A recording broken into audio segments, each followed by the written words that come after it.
welcome everyone. We're doing a podcast today with Enda Doyle, who is a mental health social worker and actually one of our clinical leads with Safe Place Therapy. So thanks for joining us, Enda. Thanks, Stuart. Good to be here. Yeah, so today we're talking about couples work with yourself and what that looks like, because with couples counselling or counselling in general, there can be a certain style, there can be a certain way that a counsellor works. So I think it's really good to spend some time knowing what that looks like with you. So when a couple does come and see you, Enda, what is it like? What is kind of the first session like with Enda? Yeah. Well, first of all, I'd say most couples who come are going to be coming with a fairly high degree of apprehension about what's going to happen here. They may or may not have experience, but either way, there's generally a good deal of apprehension, and they've taken quite a big step to get here. So I'm very appreciative of that. So I want to put people at their ease as quickly as possible. I want to make them feel very comfortable in the space, and really safe to start communicating what has been going on. My main aim in the first session is to get a picture of what's been happening, what's led them here, Mm, um, what the main agendas may be. mm, I don't have a specific roadmap for first session I do this, second session I do this. yeah. Some forms of couple therapy will do that. Mm, And I draw on those forms.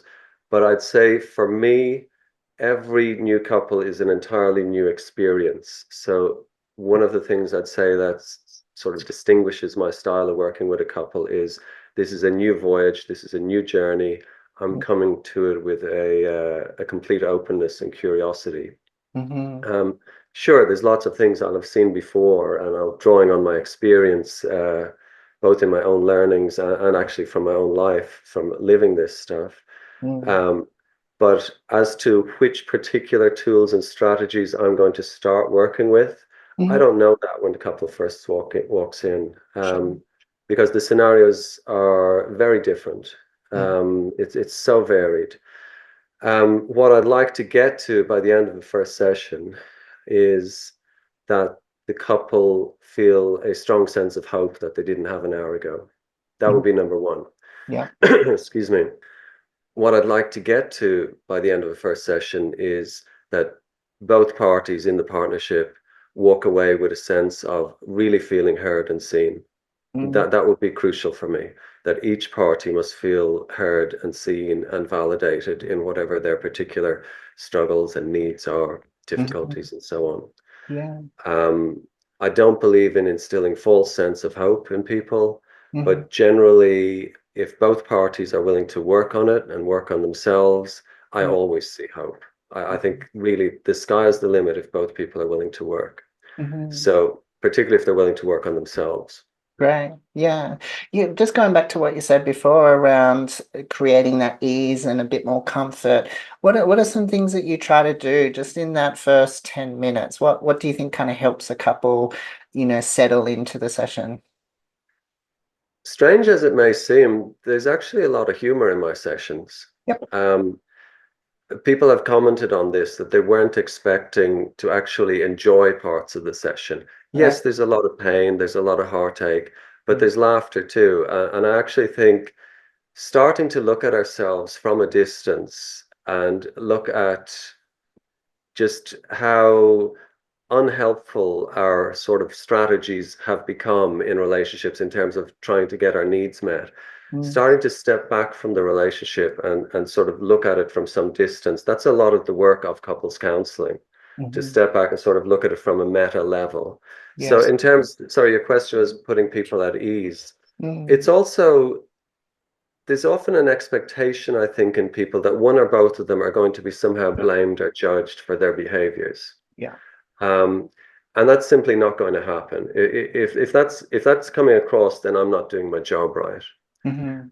Because basically, who am I to judge? You Yeah. know, and to be quite honest, um, an awful lot of the behaviors and unhelpful strategies that couples are employing in relationships are familiar to me from my own life. You Mhm. know, um, so it would be very difficult for me to sit in judgment and point the finger at anybody. And if I found myself doing that, I'm not doing my job. Mhm. So in terms of making people feel at ease, I think the number one thing is not feeling judged. Mm, Nobody is going to sit in front of me and feel that I'm sort of taking some kind of high moral ground and judging their actions, their mm, failings, their weaknesses in relationships, because we all have them. mm, We all have them. And if that was coming across, then I would feel I was failing at my job. The mhm, reality is, when I'm working with couples, it's very easy. It's very easy not to take sides. I think a lot of couples come in and they expect that the therapist will take sides with one or other person. When we're sitting there, it very much feels like three people to me. mm, If I'm working with a partnership, it mhm, feels like three people. And I try to work like that. We are three people working on this relationship now. mhm, Yes, I come with a certain amount of expertise and experience, but we're three people. There are three minds at work here, and there are three people who have a major say in directing how we do our work, you mhm. know, and Yeah. deciding what seems to be working and what doesn't, and what directions we should take and what we shouldn't. I'll come with my recommendations, Mhm, but I'm very open to, mm. people are experts in their own lives. Yeah. So you're hinting there that you bring kind of your own personal input into the sessions. We don't kind of hear that a lot from professionals, from counselors, is they kind of remain distant or they remain separate, but you like to be Yeah. part of it. You like to be engaged personally in it. It's very automatic for me, Stuart. I become involved with my couples. I think about them a lot when I'm not seeing them. I do a lot of work behind the scenes in thinking about what strategies and directions might work well for this couple. With Mm, many couples, I design specific exercises for them. mm, So I love the creativity, that aspect of my work. And yes, I bring a lot of my own lived experience to my work. I've been on the other side of the table, if you like. I've attended couples counseling in the past in more than one relationship. So mhm, I've been on that side of the equation too. I get it. A lot of the unhelpful moves, shall we say, that we all employ in relationships, and I say we all, it's very much a we. When mm, I'm talking to a couple, it's not you two that do this. It's this is what humans do in relationship. You mm, know, this is what we do, especially in intimate long-term relationships. yeah. These are the kind of things that manifest and come out, and these are the sort of boxes that we lock ourselves in and we lock our partners in. Mhm, So, yes, I will out myself, Stuart, and say I've been there, I've done that. There's not that much that's going to be said in a couple session with me where I haven't been on one side of that equation. mm, Yeah. So I'm relating to it on a very personal level. mhm, A lot of the lessons I've learned, I've lived, um, and I've integrated, my own learning from the best learning that's out there. I try to stay very current with people I respect in this area, and the latest research on what's working, what's not working, and mhm. integrate the whole lot into my work. Yeah. Right. Yeah. So I'm curious then, what are some issues that clients do come to you with? What are some of the hot topics that come to you in session? Um, yeah, as I say, every couple is different, and I don't like to have sort of preconceptions when someone walks in. I go, "Oh yeah, I've got this," Yeah. because I think curiosity is something I really try to encourage in couples, Hmm. to have a curious attitude about your partner. But I try to live that too, to have a very curious attitude about the dynamic of the people who are sitting in front of me. Hmm. Um, Hot topics.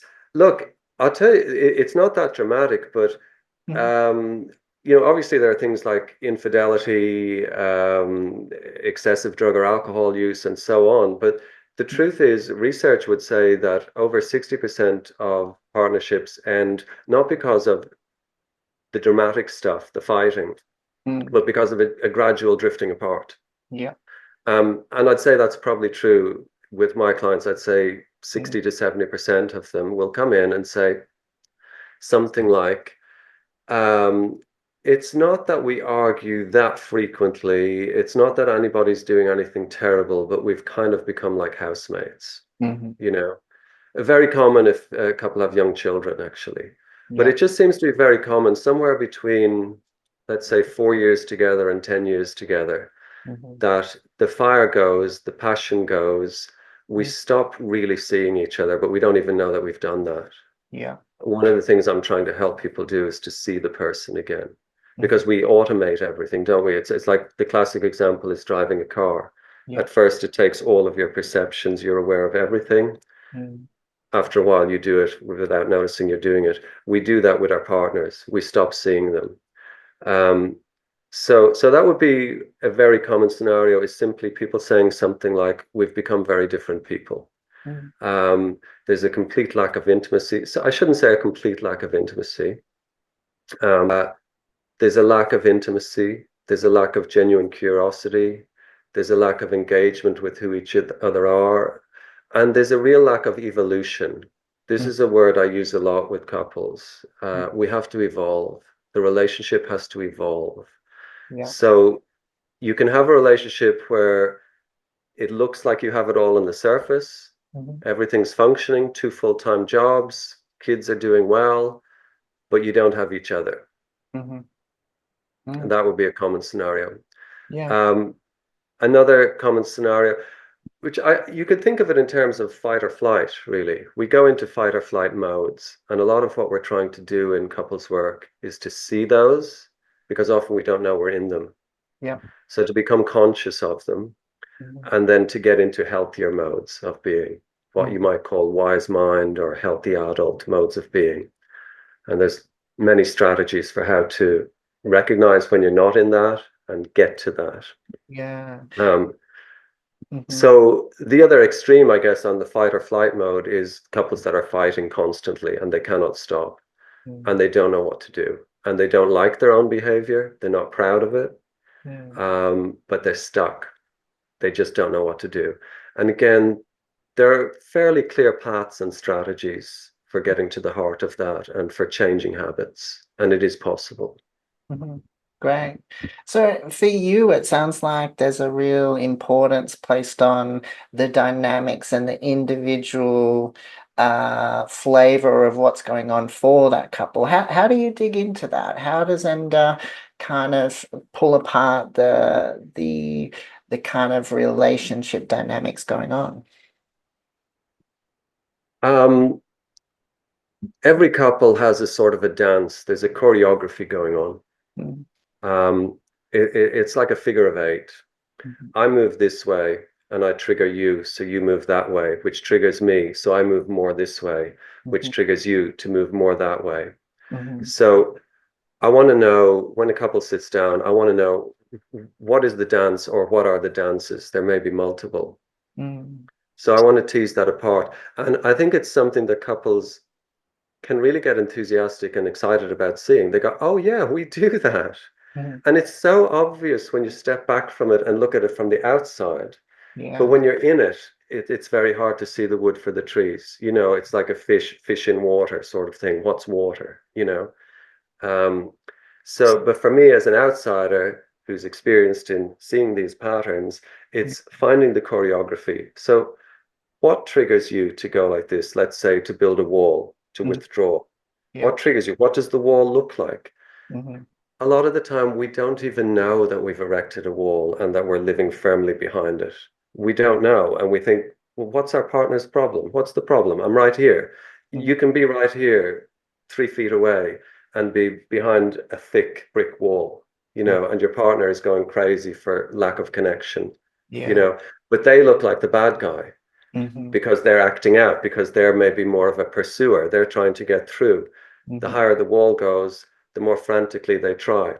Yeah. So part of what I'm doing is saying, this is okay. Again, this is human behavior. This is humans in relationships. Hmm. This is not you two being especially bad at relationships or especially damaged people.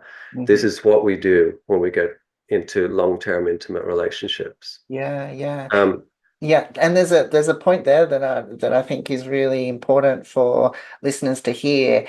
That wall doesn't mean that person is an asshole. That wall doesn't mean that you're that's just great. cut out, right? That's great. there is this kind of internal, maybe even unconscious, subconscious thing going on there that's hard to You're so speak. right. Uh-huh. You're so right, Stuart. You're so right. I love that you say that. That wall doesn't mean the person is an arsehole. Equally, the person on the other side who is getting excited or even coming across as aggressive and Yeah. endlessly needy, that doesn't mean they're an arsehole, to use the Mhm. technical term. Yeah. Um, but that brings up a very interesting point, is that we create our realities. I, behind my wall, come to the conclusion they're never happy. It doesn't matter what I do. If I do 9 things right, they'll find the 10th thing that was wrong. That would be a classic thing. But I've invented that reality, Stuart. Mm, But what I get from what you just said is we come to these conclusions. Their behavior means that they're a problem, or they're unreasonable, or I can't work with them, or they don't love me, or they don't see me, they're not interested, and so on. We come to these conclusions in the space of half a second, and it's generally done unconsciously. So, what I really want to get through to couples pretty much from the start is, let's not worry too much about the objective truth. It doesn't matter that much in relationship. You've got your truth, I've got mine, and they actually don't have to meet perfectly. What we have to do is be able to relate to each other. We have to realize that my truth is based on my perceptions, my vulnerabilities, my history, my anxieties, etc. I actually have a 4-step tool that I use specifically to go into this. So the first part is simply what happened. Let's say my partner came home at 9 o'clock. They'd promised they'd be home at 8. I was waiting to go out. mm, Okay. They didn't apologize. Okay, that's what happened. Second step is, what did I make up about that? And this is an important thing with couples. I'm constantly saying to them, and what did you make, or what did your mind make up about it? Even better, because I kind of want to separate the mind from the person. yeah. So my mind might have decided that my partner doesn't respect me, doesn't care, other things are always more important. Mhm, I didn't say anything because there's no point anymore. mhm, So that's the story I told myself. mhm, Then I go into what feelings came with that. mhm, Feeling of alienation, disconnection, hopelessness, helplessness, anger, maybe. And then lastly, and what would help? mhm, What would help if you were speaking to your partner? What would help that situation? And we mhm, can go into that. But one of the key things in that is I really want people to get the fact that we construct these realities and they become like certainties to us. And mhm, certainty is quite toxic in relationship. I guess the alternative is the other end of the spectrum is curiosity. yes. So it's all very well to think your partner's behaving selfishly and disrespectfully. That's great. But when you're sure of it, that's probably a problem. Mm. So, and then we go into how to address these situations. Yeah. Mhm. Because I think that's another thing that often couples need to hear is you as a therapist going, I actually think you both have good intentions here. Like I actually think that you're sitting in this room, you're wanting to work on this, and there has to be some effort or there has to be some acknowledgement that you're taking some new steps, some different steps from the counseling. Yeah, you would it's sort of like essential. If you're not willing to look at your own side of the street, Mhm, a question I would ask people, I go into values a lot mhm, with my work as being quite central. mhm, If you were living according to your own values, what would that look like in a relationship? And there are certain key values that I think are pretty much non-negotiable in relationships. mhm, You got to be flexible, you got to be generous, you got to be kind. You actually have to be assertive. mhm, And we could talk more about assertiveness, because what I'm talking about is a very curious, compassionate sort of assertiveness. It's not laying down the law assertiveness. mhm, Um, you have to be open-minded, you mhm, know. Now, I'm not saying any of us live up to these values 100% on any day. There's always more we could do. But I like to get people aligned with, who do I want to be in my relationship, no matter what. mhm. I think it's pretty easy to live up to your values on a really good day when everything's going your way. But who do I want to be when I'm feeling angry and hurt? who do I want to be when I'm feeling taken for granted? Mhm. What would that look like? How would I like to be described? So I Mm, have exercises too around getting in touch with core values in relationships, mm, getting couples to agree on values that they each want to work on, mhm. and manifest more in their relationships. Right, yeah. So it sounds then that yes, you might have these unique dances or dynamics that couples go through that you need to really dig in and understand. But then there's these broader tools that can often be used, couple after couple, like values, like these tools that you bring in. Yeah, okay. Hmm. Hmm. So what's couples counseling like for you? Um, it's a love, it's a vocation. I'm very, very passionate about it. Um, it's something I think about a lot when I'm not at work. If you were to look at my bedside table, it's covered in books on couples counseling. Um, I have a friend who told me I need to diversify more, but I said it's okay. I go to the gym sometimes. Yeah. So it's a passion. It's Mm, a passion. Um, we all want to make a positive difference in the world, and I guess this is my way. And so frequently with couples, there are children involved. mhm, Uh, there is the breaking of intergenerational patterns involved, mhm, and that comes into my work very much, because we can't quite make sense of who we are in a couple if we mm, know nothing about what we grew up with, mm, and what we learned about relationships in our formative years. mhm, So couples counseling for me, it's a passion, it's a joy. There is a lot of pleasure and enjoyment working with couples. It's absolutely terrific. To see changes, particularly if they happen fairly quickly. It's not uncommon that by a third session, couples are reporting major changes. mm, Now, I think to sustain those changes, though, you need to maintain counseling. You really do.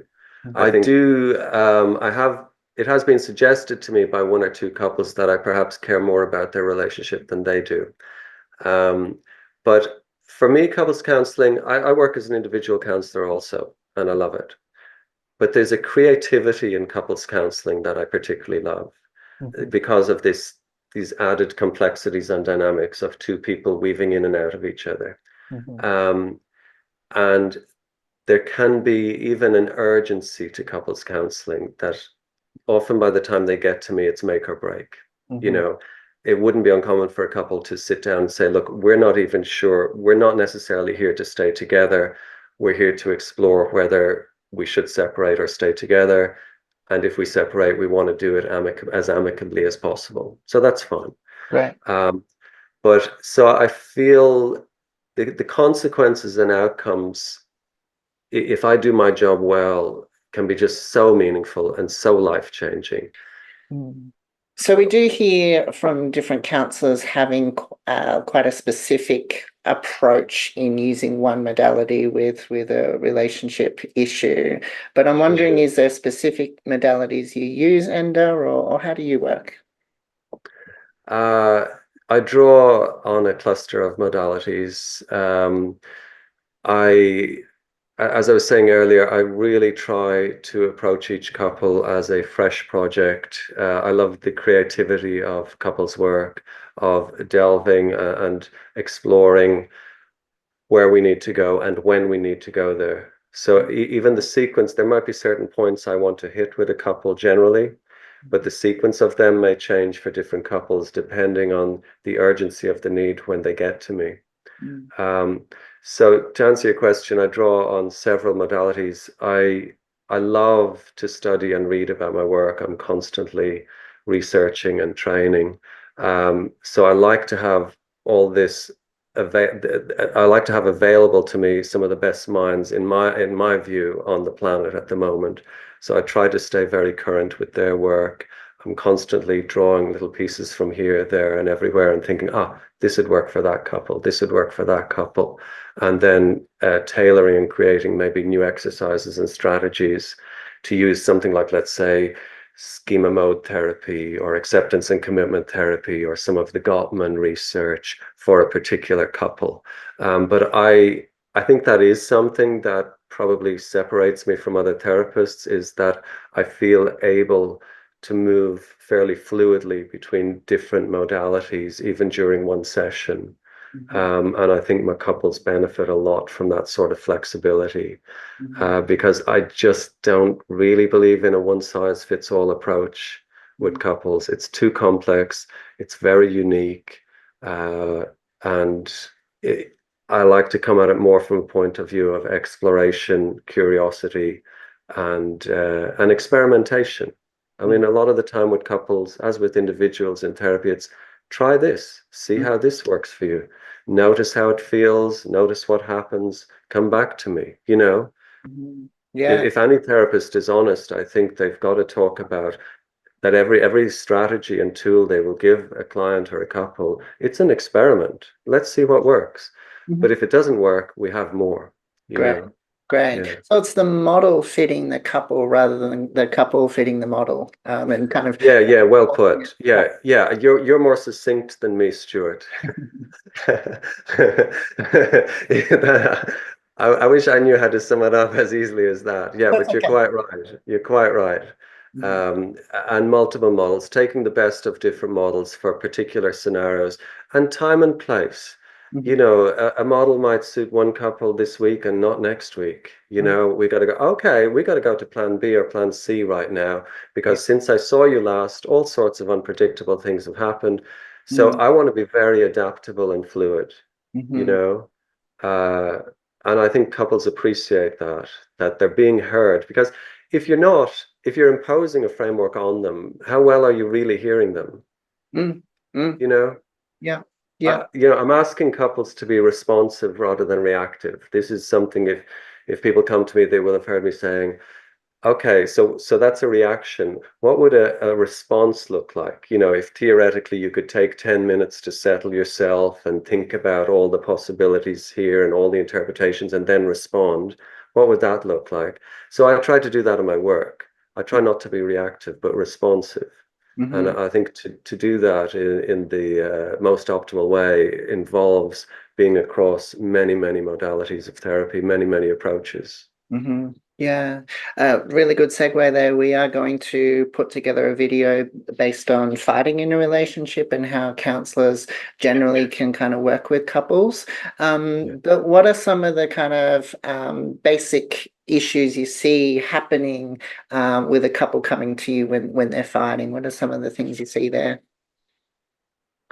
Um, Often there's a lot of sadness underneath the fighting. When there's a lot of anger in a relationship, either from one party or both, Mm, one of the questions I want to get to fairly quickly, if anger is a recurring theme, mm, one of the questions I want to get to fairly quickly will be something like, okay, and what's underneath the anger? mm, What's underneath the anger? Because more often than not, the anger is the tip of the iceberg and it's the most accessible emotion. It's easily available for a lot of people. It's very, very habitual mm, and it can be ingrained going back decades. But what's underneath that? And underneath it, what are the softer, more vulnerable emotions? Because underneath it, it can be feeling unloved, unsafe, um, rejected, mm, taken for granted. When we can get into those feelings, we can start to make some fairly significant progress. mm, We have to get beneath the anger generally. mm, Now, there is another side to that. There are people who need to learn how to stand up for themselves. And sometimes there are people who I want to help get in touch with their anger. mm, You go, oh, if somebody was treating me like that, I think I'd feel pretty angry. How do you feel? mm, Some people, again, this goes way, way back. Generally, they don't give themselves permission to feel their anger and to express their anger. mm, And one of the things we see in therapy, whether with individuals or couples, is suppressed anger can be very, very toxic. It comes out in other ways. It comes out as depression, it comes out as drug or alcohol dependence, you name it. mm, So I want to work with the person who's in front of me. If the emotions tend to be big, expressive, assertive, or angry, I want them to try opposite behaviors. Try being vulnerable, try mm, being hurt. There's a beautiful phrase, it comes from relational life therapy, If you change your stance, you change the dance. I was talking earlier about the choreography, but if Mm, one person changes their stance, the whole dance has to change because you're a system. You're a system. You know, we want to get into being an us rather than a me and them, you mhm, know. mhm, Um, so so it depends on the person, different strategies for different people, but generally challenging your current stance and trying mhm, something different. A sort of mantra I would ask people to really get into their heads is look for the understandable part. mhm, So we can have blanket judgments. My partner is this, my partner is that. mhm, But if you really challenge yourself, look, you don't have to agree with them. You don't have to go, oh, you're right, I'm wrong. But you can generally find an understandable part. mhm, You can generally find maybe underlying meanings in their behaviors if they mhm, are walled off or if they are continuously critical, let's say. mhm, What's the underlying need there? What is the need there? What's the need with walls? Well, I guess protection. Okay. Why would my partner need to protect themselves from me? mhm, What's that about? Again, approaching that, mhm, you know, from a point of view of curiosity, genuine curiosity. yeah. If they're coming across as critical, what does that mean? Mm, Um, Another voice I really love in the contemporary conversation about couples is Esther Perel. mhm, She would say that under every criticism, there's a need. So get to the need, voice mm, the need, mm, rather than you never, you always. mhm, Talk about the need. I yeah. feel unheard, I feel unloved, I feel unnoticed, or whatever it may be. Yeah. The biggest thing I've taken away today is how nuanced relationship counseling needs to be. That there's this real dance, there's these real patterns, there's these real kind of specific things that you have to pick up as a counselor to, build awareness, but also change that dance. So, really, really insightful stuff there. And so, thank you for your time today. And if you are watching this and wanting some counselling support from Enda or any of our other team, please jump on our website, have a look at some other podcasts or videos, or reach out and make a time. Okay, thanks everyone. Bye for now. Thanks so much, Stuart. Bye bye.